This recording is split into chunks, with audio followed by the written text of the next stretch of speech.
Hello students, in this video we will solve question number 8 of exercise 13.1 class 10th.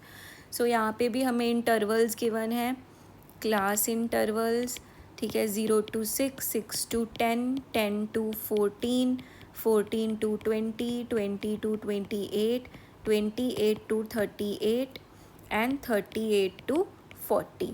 अब आप देखोगे ना यहाँ पे क्लास इंटरवल्स का वो सेम नहीं है डिफरेंस.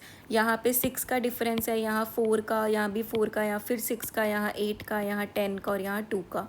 सो हम ऐड नहीं कर सकते हैं इसमें. जब हम एक्स ढूंढेंगे हमें हर एक के लिए इंडिविजुअली ढूंढना पड़ेगा.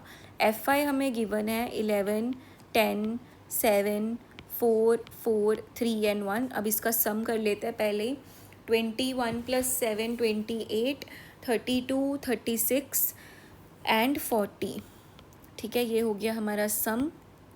एक्स आई हमें सबका अलग अलग ढूंढना पड़ेगा.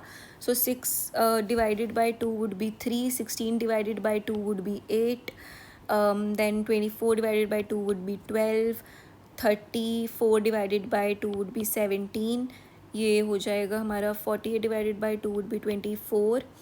then okay, so this would be your 66 divided by this would be 33 and 38 plus 40 would be 78. this would be 39. ये हो गया हमारा एक्स आई. अब हमें ऑब्वियसली इसको सिंप्लीफाई करना ही पड़ेगा. सो इस केस में एज्यूम्ड मीन हमारा 17 हो जाएगा. so this will be xi minus 17. this will come out to be your minus 14, minus 9, minus 5, 0, 7, 7 and then here would be 16. this would be 22.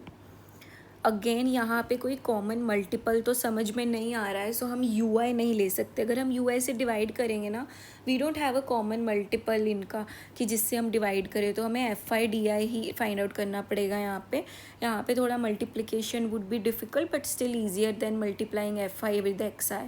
So 3 minus 14 into 11 is 1 -154. ये -90, ये -35. This is 0, this is 28, 3 6 are 18, 1 carry, 3 1s are 3, 4. This would be 22 multiplied by 1 would be 22. अब इनका सम करेंगे. सो -154 plus -90 plus -135. So we will have -189 minus 90. this will be 9. this will be 27. so -279 और इनको plus करेंगे तो we will get 30, 40, 50, 98. अब 98 और इसको ऐड करेंगे so we will get around 181. ठीक है, so -181. so let's find the mean. mean would be assumed mean plus FI/DI upon FI. assumed mean हमारा कितना था 17. so this will be 17 plus -181 upon 40. so once we solve this we will get -4 4s are 16, then 4 5s are 20, 4 2s are 8, then again 4 5s are 20. so we will subtract this, so we will get around 12.48.